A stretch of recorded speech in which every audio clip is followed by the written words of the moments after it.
yang sekarang berlaku nih STR sama SIP tuh dia ini ya keberlakuannya sama gitu kan. Jadi SIP mengikuti STR. Nah itu nanti bisa langsung aja ngajuin SIP perpanjangan gitu dengan STR seumur hidup tadi. Nah kalau sekarang kan cukup STR tuh sekali seumur hidup aja gitu. Jadi kalau udah dapat STR seumur hidup ya sudah, nanti perpanjangan untuk dia melakukan izin prakteknya ya cukup di SIP aja. Nah, berarti ini sudah mulai diaplikasikan ke seluruh Dinkes di Indonesia nih untuk memberikan layanan perpanjangan atau memperbarui STR sama SIP ini ya, Bu.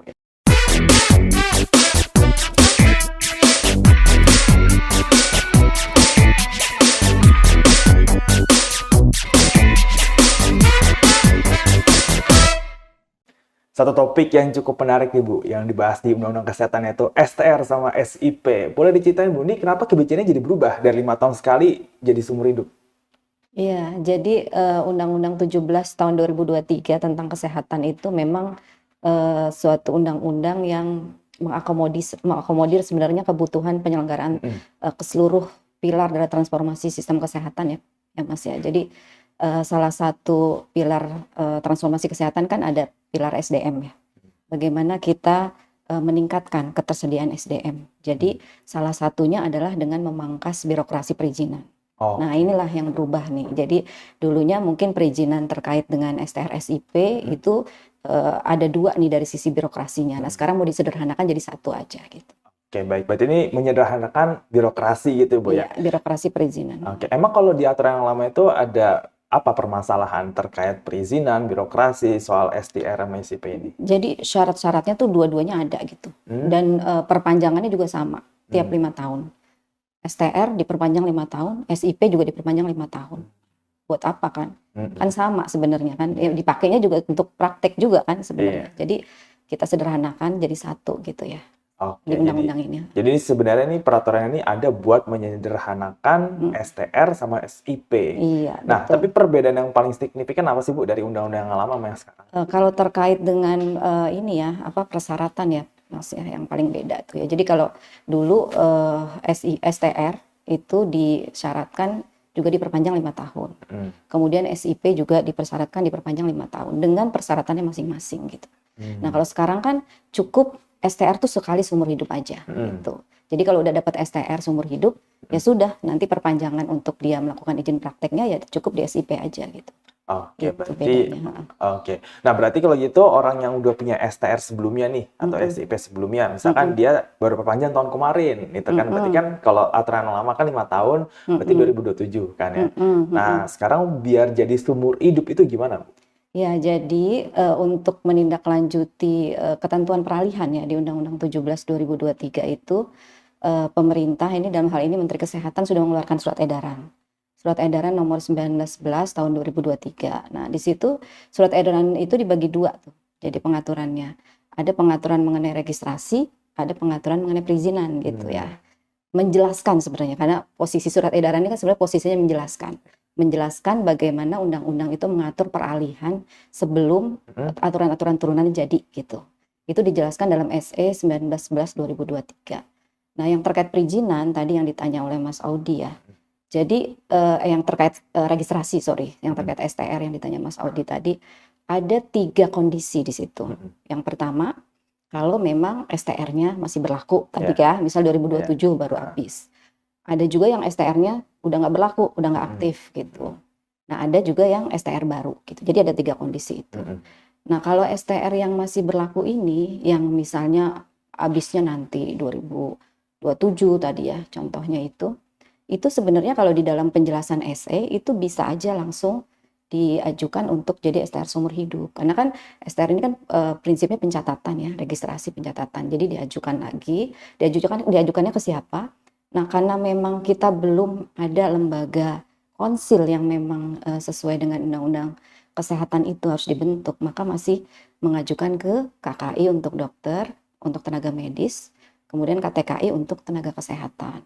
Jadi bisa langsung diajukan melalui STR online gitu ya, dengan sistem online yang ada di masing-masing nih di dalam KKI atau di dalam KTKI gitu. Nah itu bisa langsung ngajuin jadi STR seumur hidup. Nanti jadi ketika misal 2027 dia mau ngurus perpanjangan gitu, karena kan kalau yang sekarang berlaku nih STR sama SIP tuh dia ini ya apa namanya keberlakuannya sama gitu kan. Jadi SIP mengikuti STR. Nah itu nanti bisa langsung aja ngajuin SIP perpanjangan gitu dengan STR seumur hidup tadi gitu. Oke. Jadi sebenarnya nggak harus nunggu STR-nya sampai habis, walaupun di undang-undang dinyatakan bahwa dia masih bisa berlaku sampai STR-nya habis 2027. Tapi sebelum 2027 juga kalau di penjelasan SE sebenarnya dia bisa langsung mengajukan ke KKI atau KTKI gitu. Nanti tinggal kesiapan masing-masing sistemnya di sana. Oke, kalau gitu nanti bisa langsung didaftarin aja ya Iya, STR. Berarti STR MSIP yang sekarang tuh masih berlaku ya kan? Berarti maksudnya dia nggak perlu perpanjang iya, ganti sekarang betul. gitu kan? Tunggu 2027 aja nggak apa-apa gitu. Betul, ya itulah yang diatur di peralihan gitu kan, nggak serta-merta ya berlaku undang-undang baru, hukum baru langsung meniadakan tuh posisi dari legalisasi atau izin dari tenaga kesehatan yang memang dia udah punya. Jadi memang harus ditegaskan bahwa STR atau SIP yang sekarang dipunyai sebenarnya pada prinsipnya masih berlaku sampai dia habis masa berlakunya. Tapi bisa langsung diajukan jadi STR seumur hidup gitu. Oke, kalau gitu. Nah, ada nggak sih Bu yang baru dari persyaratannya atau bagaimana mengajukannya dari yang undang-undang sebelumnya sama yang sekarang? Kalau dari undang-undang sebelumnya pasti ada, karena kan tadi ya memang perbedaan yang paling utama itu kan disederhanakan. Jadi syarat-syaratnya nih yang tadinya apa namanya untuk evaluasi kompetensinya ada di sini dipindahkan di perizinan. Tadinya ada di registrasi di STR dipindahkan di perizinan. Jadi untuk ngurus STR itu sebenarnya syaratnya cuma 2. Jadi dia punya ijazah atau serprof dan atau serprov ya. Terus juga dia harus punya sertifikat kompetensi. Ya sertifikat kompetensinya itu kan didapat harusnya ketika dia lulus pendidikan ya gitu. Terus kemudian nanti ketika dia mau ngurus izin, kalau izin baru ya dia cukup STR sama tempat praktek aja gitu. Jadi nggak ada lagi, kalau dulu ada rekomendasi OP ya, rekomendasi organisasi profesi. Nah kalau di undang-undang baru ini sudah ditegaskan sebenarnya syarat rekomendasi OP itu nggak ada, udah dihilangin.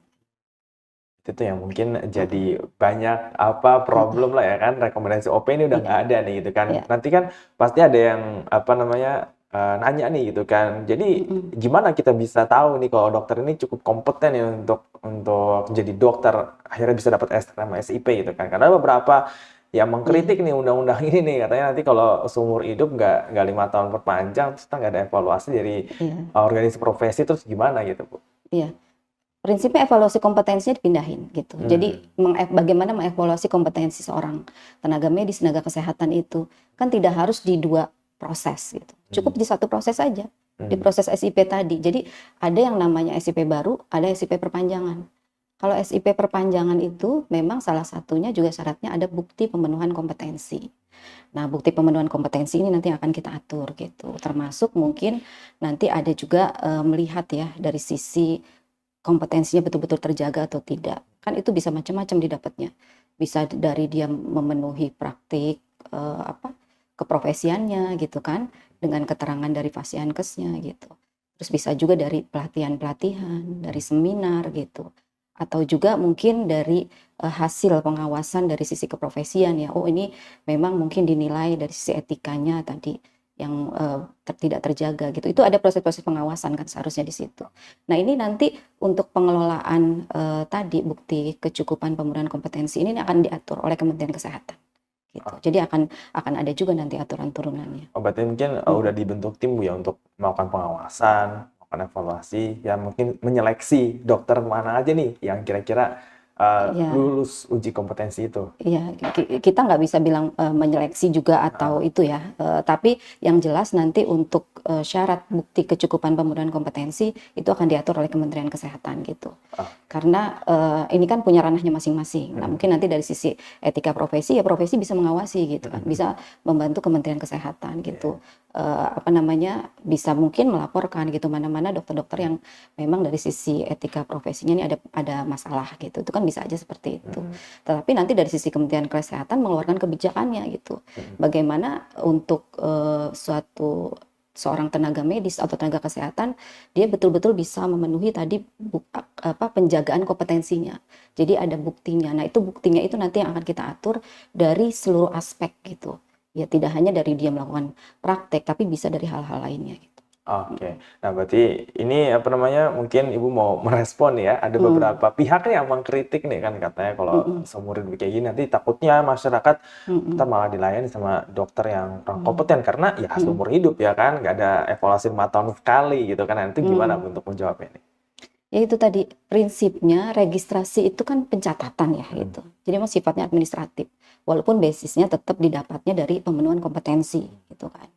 Jadi kalau kita tadi sudah maknai itu kan untuk apa sih diulang-ulang gitu Iya. kan. Ya kan? Karena seperti sudah dicatat, ketika dicatat itu dia memang sudah terpenuhi kompetensinya karena ada syarat sertifikat kompetensi di sana gitu. Nah, untuk tadi mengevaluasi pemenuhan kompetensinya, itu kita pindahkan di proses perizinannya gitu. Nah, inilah artinya nanti pemerintah daerah, Dinas Kesehatan atau PTSP ya, tentu harus berkoordinasi dengan Kementerian Kesehatan. Bahkan di Surat Edaran 1911 itu dinyatakan juga bahwa dalam penerbitan SIP itu DPM PTSP atau Dinas Kesehatan itu bisa berkoordinasi dengan Kementerian Kesehatan gitu. Oke, oke, oke, Mm, baik. Nah, ini saya kan tadi cari-cari nih kan, apa mm, sih pertanyaan netizen atau tenaga kesehatan nih mm, terkait mm. STR sama SIP ini. Ini ada yang nanya nih, buat STR ini butuh kecukupan SKP juga nggak? Atau ya cuma buat SIP aja? Ya, sebenarnya kalau dari norma undang-undangnya jelas ya, Mas Audi ya tadi yang saya sampaikan. Jadi STR itu syaratnya hanya ijazah dan atau serprov dan sertifikat kompetensi gitu. Mhm. Artinya sertifikat kompetensinya juga yang memang didapat dari lulus pendidikan. Kemudian untuk SIP itu ada dua. Jadi SIP baru, ada yang dia apa namanya baru itu dia hanya syaratnya STR sama tempat praktek, tapi ada juga yang perpanjangan. Nah, perpanjangan itu tadi yang membutuhkan SKP gitu. Mhm. Nah, itu untuk kedepannya. Tetapi eh, di SE 1911 2023 ini kan harus diatur masa peralihan sebelum tadi betul-betul diberlakukan ya apa namanya norma yang memang sudah ditegaskan di undang-undang gitu. Jadi bagaimana nih posisinya kalau yang dia STR-nya udah lama banget Mhm. mati gitu ya. Mhm. Jadi misalnya dari tahun 2005 lah gitu Iya. mati gitu kan. Terus sekarang mau ngajuin STR seumur hidup, Iya. kan Serkomnya itu pasti Serkom yang sudah lama atau bahkan dulu dia memang tidak ada mengikuti uji kompetensi seperti pendidikan yang sekarang gitu. Nah, itu kan Hmm. harus diatur. Nah, jadi kita lihat hakikatnya. Hakikat dari pengeluaran STR itu tadi kan ada salah satu syaratnya sertifikat kompetensi. Mhm. Sehingga di dalam SE ini dibikin peralihan. Mana STR-STR yang matinya sudah lama, itu di situ ada juga bukti pemenuhan kompetensinya. Ya tadi bisa didapatnya melalui Serkom juga. Jadi Serkom atau nanti kalaupun dia memang apa dia tidak terlalu lama ya matinya ya. Misalnya dalam waktu setahun sebelumnya gitu ya, di tahun 2022 lah habis. Tapi kan dari tahun 2019 misalnya ke 2022 mungkin dia memang sudah mengumpulkan kecukupan SKP. Nah, itu bisa dipakai. Jadi di dalam SE itu dibagi dua gitu. Mana yang memang dia memenuhi kecukupan SKP, dia langsung bisa mengajukan buktinya itu untuk pengajuan STR seumur hidup. Tetapi kalau yang dia tidak memenuhi, yang misal tadi saya jelaskan sampai Mhm. 2005 gitu. Mhm. Nah, itu dilakukan uji kompetensi lagi agar mendapatkan Serkom gitu. Hmm. Karena memang kita harus ambil ketentuan undang-undangnya, syaratnya dari STR juga Serkom salah satunya gitu. Hmm. Jadi kan ada yang bilang, ini sama aja nih gitu kan. Oh, apa namanya, padahal ke SKP itu kan nanti di SIP, kok kenapa di STR dipenuhi? Nah, ini di masa peralihan. Di masa peralihan untuk menjawab bagaimana orang yang STR-nya itu sudah lama sekali mati gitu. Sedangkan syarat Serkom itu kan tetap harus dipenuhi gitu. Nah, itu jadi yang Ya, berarti dimasukkan. dia ngulang lagi uji kompetensi dari awal gitu, Bu ya? Kalau yang STR Iya, udah lama. nah, kalau sudah lama banget nanti uji kompetensinya diselenggarakan oleh kita Kementerian Kesehatan, oleh Oke. Ditjenakes gitu. Nanti akan diatur juga bagaimana mekanismenya. Oke, oke. Nah, kalau gitu rekan-rekan nakes ini kalau mau Hmm, ngajuin STR atau SIP gitu kan, mau hmm. ngajuin lagi, dia bisa langsung ke Dinkes aja kan berarti kan ya? Iya, Mhm. sebenarnya kan kalau memang dia sudah punya STR ya, sudah punya STR sekarang, dia tapi nggak punya SIP nih, ya udah berlaku sebenarnya seperti SIP baru gitu. Hmm. Jadi ya dia syaratnya cuma STR sama tempat praktek, nggak ada lagi rekomendasi OP juga Mhm. gitu. Mhm. Nah, kalau dia perpanjangan ya sama seperti bunyi yang ada di undang-undang. Di perpanjangan itu syaratnya ada apa tadi STR, kemudian tempat praktik, ada satu lagi bukti pemenuhan kompetensi tadi dengan SKP tadi. Jadi itu kalau perpanjangan. Karena kan tadi ditanya kan, nanti kalau di sininya nggak ada, tapi di sininya juga nggak ada, kan berarti mana nih evaluasi kompetensinya? Iya, iya. Makanya ini yang kita pindahkan di sini di proses perizinan. Oke, oke. Itu. Nah, setelah Undang-Undang Kesehatan ini berlaku nih, so far ya sejauh ini nih dari pantauan Kementerian Kesehatan, bagaimana nih untuk aplikasi terkait pengajuan STR, SIP seumur hidup ini? Iya, iya, kita masih terus ini ya proses ya. Saya pikir ya kemarin dari konsil juga dari KKI saya saya lihat infonya bahwa mereka juga membuat pengumuman gitu ya. Sudah langsung kan harus merespon tentu ya dengan SE yang peralihan ini. Ini harus dijalankan karena biar tidak ada kekosongan hukum gitu. Karena kan bagaimana yang posisi-posisi yang STR-nya sudah mati atau harus diperbarui itu kan harus bisa dinaungi gitu dengan satu aturan yang memang betul-betul bisa diimplementasikan gitu. Nah, untuk mengimplementasikannya tentu kita paham sama-sama lah, pasti butuh proses. Mereka sedang benar-benar memperbaiki sistemnya. Tetapi yang saya tahu itu seharusnya sudah bisa jalan gitu. Karena kan kalau misal seperti tenaga kesehatan, aplikasi ISTR-nya juga sudah jalan ya, sudah bisa langsung proses ke sana. Yang KKI juga seperti itu gitu. Walaupun memang kemarin ada pengumuman dia minta 3 bulan sebelumnya gitu. Tetapi ya itu mungkin bertahap ya. Tentu yang jelas kita harus betul-betul menindaklanjuti bagaimana peralihan mengenai STR SIP ini yang ada di dalam Undang-Undang Kesehatan gitu. Sehingga nanti dokter-dokter yang akan memberikan pelayanan gitu secara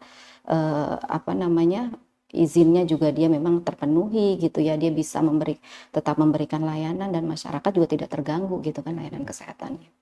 Oke. Nah, berarti ini sudah mulai diaplikasikan ke seluruh Dinkes di Indonesia nih untuk memberikan layanan perpanjangan atau memperbarui STR sama SIP ini ya, Bu ya. Memang belum seragam kalau yang kami dapat infonya ya. Belum semua dinas kesehatan itu juga mungkin belum mengimplementasikan seluruh yang memang sudah tertuang di dalam SE, tapi kita tentu harus terus mengadvokasi ya, mensosialisasikan ini gitu, biar ini betul-betul bisa berjalan karena kan Undang-Undang 17 2023 ini berlakunya 8 Agustus 2023. Terus kemudian SE-nya kemarin dikeluarkan 24 Agustus gitu. Itu saja sudah berjarak lama gitu. Ini kan rentang waktu ini yang nanti rawan sekali akan ada kekosongan-kekosongan hukum. Sehingga memang seharusnya SE ini segera bisa tersosialisasi gitu ke seluruh dinas kesehatan, PTSP gitu. Sehingga memang untuk nanti mengajukan persyaratan-persyaratan untuk SIP perizinan ya betul-betul sudah sesuai aturan yang baru gitu.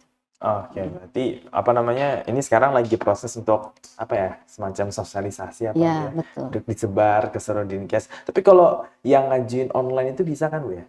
Sudah bisa langsung. Kemarin kan KKI sudah buat pengumuman juga. TKI juga seperti itu. Oke, ini berarti buat mahasiswa yang mungkin baru lulus nih dari kedokteran ya. Mungkin dia mau apply buat STR, buat SIP itu bisa langsung ke online aja. Kalau misalkan Dinkes ini belum bisa ya. Iya, kalau untuk registrasi kan di KKI dan KTKI itu bisa langsung. Tapi dinas kesehatan ya itu kita akan pantau terus gitu. Harusnya memang mereka sudah bisa langsung mengimplementasikan gitu. Karena kan aturannya sebenarnya aturan dari undang-undang gitu. SE ini kan sifatnya menjelaskan aja. Oke, kalau gitu berarti udah lengkap ya nih ya, informasi udah terjawab semua nih ya, segala mungkin isu-isu soal STR, SIP kok ribet, terus kalau 5 tahun nggak ada, terus evaluasinya gimana gitu kan, artinya kan berarti semua itu sudah dialihkan ya, supaya untuk mempermudah proses STR sama SIP-nya. Oke, Bu Indah terima kasih waktunya nih, sudah ngobrol-ngobrol nih di Kemenkes dan juga udah ngasih tahu ke mungkin ya menjawab pertanyaan banyak nakes nih terkait pengajuan STR sama SIP. Mudah-mudahan bisa menjawab semua. Makasih Mas Audi. Ya, makasih. Ya.